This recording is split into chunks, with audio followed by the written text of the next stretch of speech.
What we see is a professionalization and institutionalization of family offices.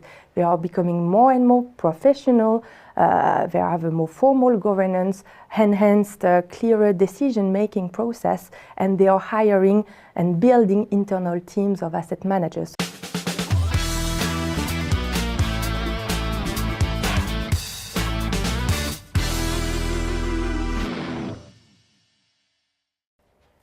Today, I have the pleasure to welcome in the studio Amandine Morel, who is family office leader at Deloitte, and Luc Brucher, who is leader of Deloitte Private. Welcome.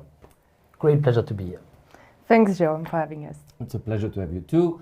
People who love the history of Luxembourg know that we've had some tremendous successes in the industrial sector, in the legal sector, and of course this has created a lot of wealth that needs to be taken care of. So my first question to you, Luc, is how do you define Deloitte's role in the Luxembourg private wealth and family office ecosystem?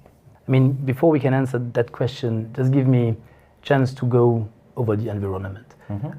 Currently, what we see is that Luxembourg family office landscape is evolving extremely fast. We see that families are seeking more and more for global investment platforms, internationally oriented, to structure their wealth, organize their business affairs, and to support their long-term objectives. So the needs are really widening through multiple taxation systems that they need to navigate through, and also various regulatory regimes.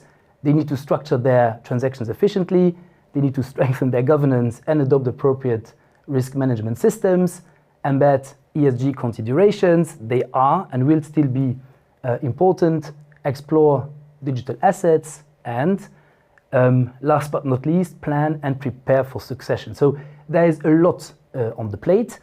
And in that context, we as Deloitte act as trusted, integrated, and long-term partner. It's really a long-term relationship that we have here.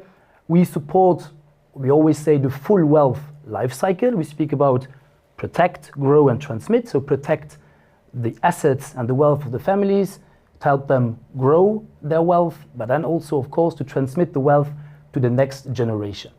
One of our biggest advantages is the multidisciplinary model. We are able to bring the right capabilities around the table at the right moment, but importantly, with a single point of contact.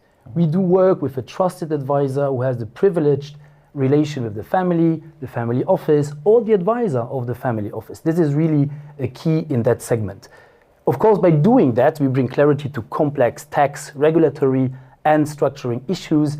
And I always say, or we say, we think us as a strategic architect, so the trusted integrator. Yeah, and if I can just translate this also, we went from a few decades ago, the son of the family who was taking care of the assets, or with the father, or the daughter, of course. And now, of course, it's much more sophisticated because it's super complex, it evolves all the time. So this is why you need experts and also IT systems. So Amandine, could you give us maybe a little bit of depth on this analysis? Of course. So let me summarize our role in the ecosystem into three key dimensions. So first, we contribute to promote Luxembourg as a hub for private wealth management internationally. So how do we do that concretely?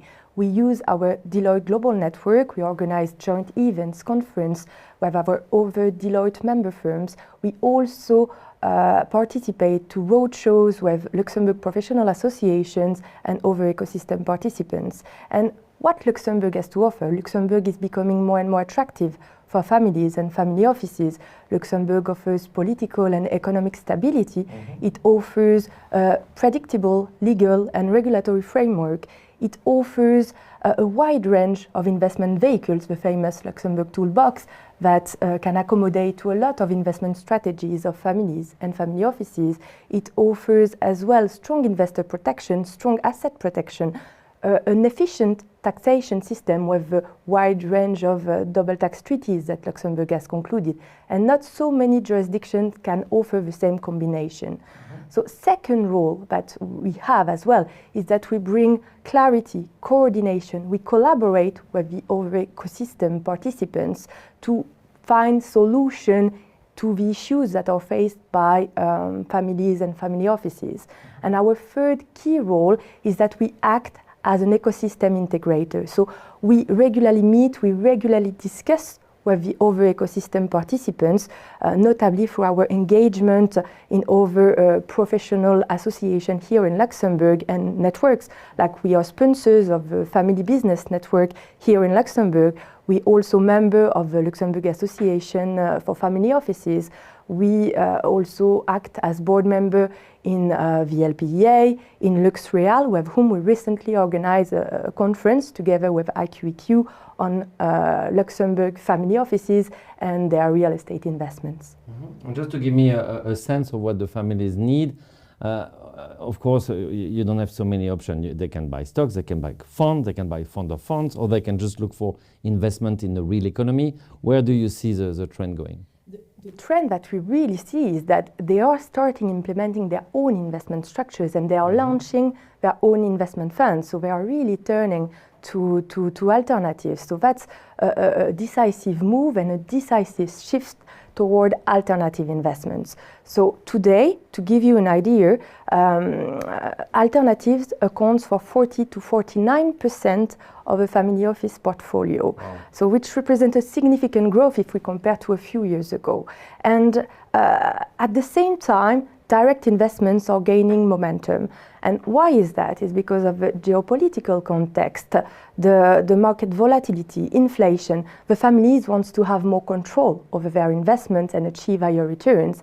And what they have done in the past, and they are still doing it, is they are investors in funds set up by others. But now they are really launching their own funds, implementing their own structures. And obviously this comes with complexities and new challenges that they need to face. So this drives demand for deeper support in structuring their transaction, in due diligence processes, valuation, for example. Mm-hmm. And another trend that we really see is that they also favor collaborative investment approach. So doing club deals, joint ventures, and co-investments as well.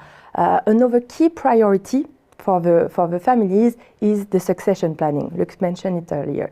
And you may know, Jérôme, we are entering now into the biggest transfer of wealth in human history. Within the next 10 to 20 years, around 100 trillion of wealth will be transferred to the next generation. And guess what?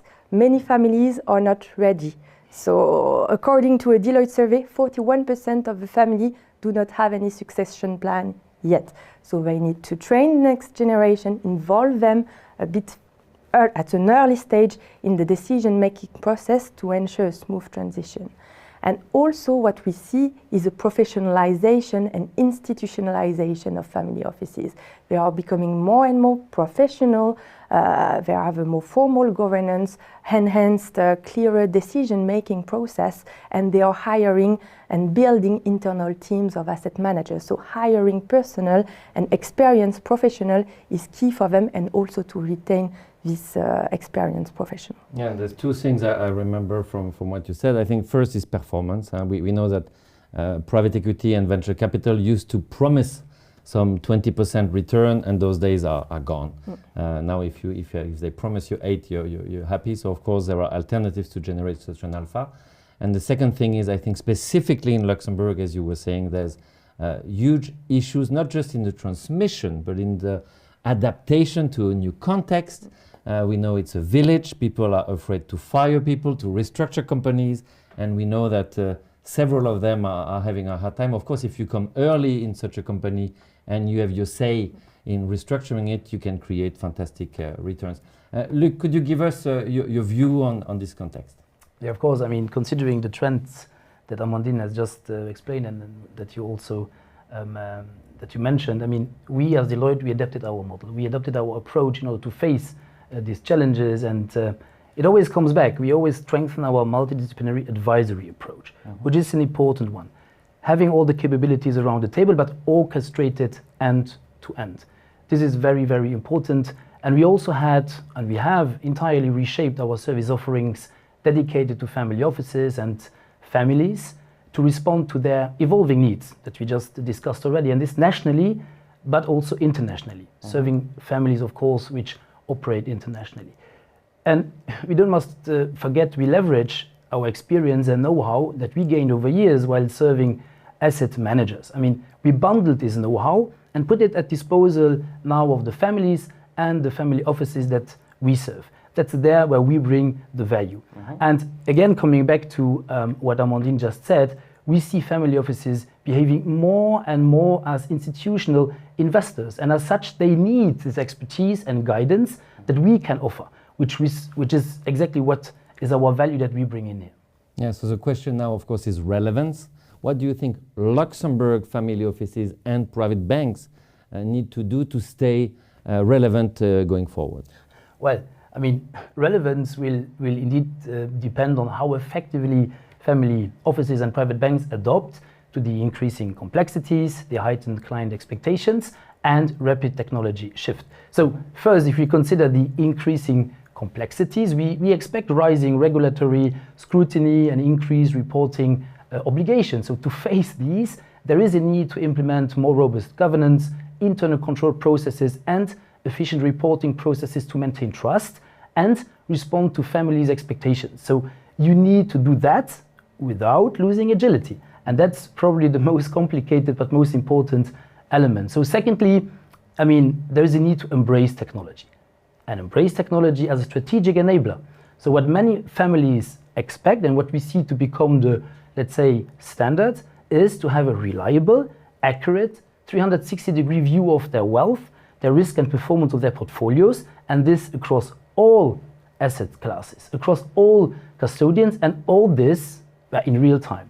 So this is very challenging, but of course we know that if we embrace technology, another important element which is key is to embed cybersecurity and data protection as part of their risk management framework. That seems to be obvious. Yeah. Amandine, maybe a last word about this. And yes, a last word for me. So, and staying relevant also means staying client-centric. So, meaning that the family offices and the private banks will need to adapt to the aspiration, the ambitions of the next generation.